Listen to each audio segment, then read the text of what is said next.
ഏറ്റവും പ്രിയമുള്ളവരെ, അഭിഷേകം മന്ന എന്ന വചന സന്ദേശത്തിലേക്ക് എല്ലാവർക്കും സ്വാഗതം. ഇന്ന് ചിന്തയ്ക്ക് ആധാരമായ ദൈവവചനം 1 തിമോത്തിയുടെ ലേഖനം 2-ാം അധ്യായം 4-ാം വചനം. അവൻ സകല മനുഷ്യരും രക്ഷ പ്രാപിക്കുവാനും സത്യത്തിന്റെ പരിജ്ഞാനത്തിൽ എത്തുവാനും ഇച്ഛിക്കുന്നു. ദൈവം ഒരുവനല്ലോ, ദൈവത്തിനും മനുഷ്യർക്കും മധ്യസ്ഥനായി ഒരുവൻ. പ്രിയമുള്ളവരെ, ഈ വചനം നമുക്ക് എപ്പോഴും പരിചിതമായിരിക്കുന്ന വചനമാണ്. ഈ വചനം കർത്താവ് പൗലോസിലൂടെ തിമോത്തിയോസിന് എഴുതുമ്പോൾ സകല മനുഷ്യരും രക്ഷ പ്രാപിക്കണമെന്നാണ് കർത്താവ് ആഗ്രഹിക്കുന്നത്. 1, എല്ലാവരും രക്ഷ പ്രാപിക്കണം. 2, എല്ലാ ബന്ധനത്തിൽ നിന്നും എല്ലാവരും വിടുവിക്കപ്പെടണം. എല്ലാവരും ദൈവകൃപയിലേക്ക് വരണം.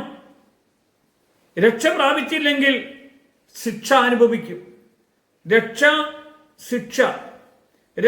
അനുഭവിക്കുന്നെങ്കിൽ കർത്താവിനോട് കൂടെയായിരിക്കും. രക്ഷ പ്രാപിക്കുവാൻ ആകാശത്തിന് കീഴെ മനുഷ്യരുടെ ഇടയിൽ രക്ഷയ്ക്ക് വേണ്ടി നൽകപ്പെട്ട ഒരൊറ്റ നാമം, അത് ഏതു മനുഷ്യർക്കും യേശു എന്ന നാമം മാത്രമേ ഉള്ളൂ.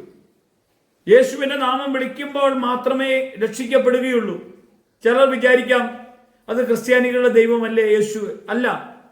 യേശു ലോകത്തിൽ നമുക്ക് വേണ്ടി നമ്മുടെ പാപങ്ങളെ വഹിക്കാൻ, രക്ഷിക്കാൻ വേണ്ടി കടന്നു വന്ന കർത്താവാണ്, രക്ഷിതാവാണ്. ഹിന്ദുവായാലും മുസ്ലിമാനായാലും ഏത് മതത്തിൽപ്പെട്ട മനുഷ്യനാണെങ്കിലും ക്രിസ്ത്യാനിയാണെങ്കിലും അവൻ യേശു ക്രിസ്തുവിനെ രക്ഷിതാവായി, നാഥനായി സ്വീകരിക്കണം. പ്രിയമുള്ളവരെ, ഈ വചന സന്ദേശം നിങ്ങളുടെ ജീവിതത്തിൽ കടന്നു വരുമ്പോൾ നിങ്ങൾ കർത്താവിൻ്റെ നാമത്തെ ഏറ്റുപറഞ്ഞ് അവന്റെ കൂടെ ജീവിക്കാൻ വേണ്ടി വിളിക്കപ്പെട്ടവരാ. എല്ലാവരും രക്ഷ പ്രാപിക്കാനും സത്യത്തിന്റെ പരിജ്ഞാനത്തിലേക്ക്.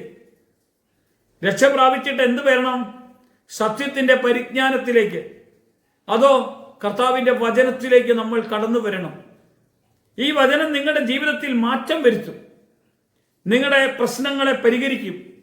യേശുവിന്റെ നാമം അത്ര വലിയ നാമമാ. ഒന്ന് വിളിച്ചു നോക്കിക്കേ.